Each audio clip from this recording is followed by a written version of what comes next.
and then because one will complement the other, one will support the other. So lean will leverage or lean will leverage the results of Six Sigma, and Six Sigma will leverage the results of lean, and that's why they always go hand in hand, and then the implementation is always an integrated approach. Right. So this is the comparison between lean and Six Sigma. So the improvement in Six Sigma is we reduce the defects by reducing variation. Yesterday I spoke about variation, and lean will focus on reducing the wasteful activities. As a result, what will happen? Six Sigma will get you results something like 3.4 DPMO. That means the defects will be very, very minimum. And when you eliminate all the wasteful activities, the speed of operations will increase.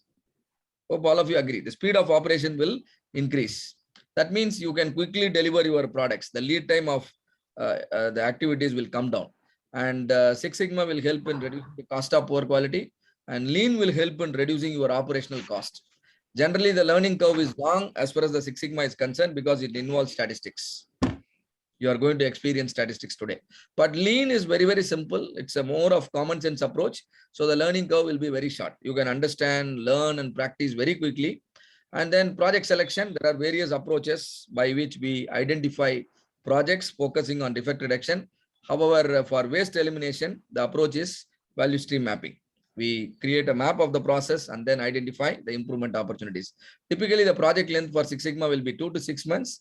But for lean, it will be, starting from 1 week to 3 months. That means considerably, shorter duration. And Six Sigma approach is data driven. Lean approach is demand driven. Do only when it is required. And here, everything data is required.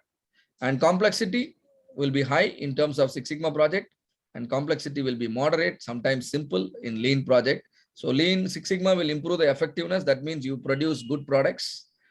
Lean will help you to produce products at low cost. That means you will be super efficient when you adopt the lean principles. So ultimately, any organization would like to produce quality products. Producing quality products is one requirement. Another thing is we need to produce faster.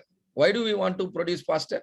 So that we can grow, isn't it? We can run the business cycle faster, and then that will generate a lot of revenue. Ultimately, the requirement is we need to combine both. We need to produce quality products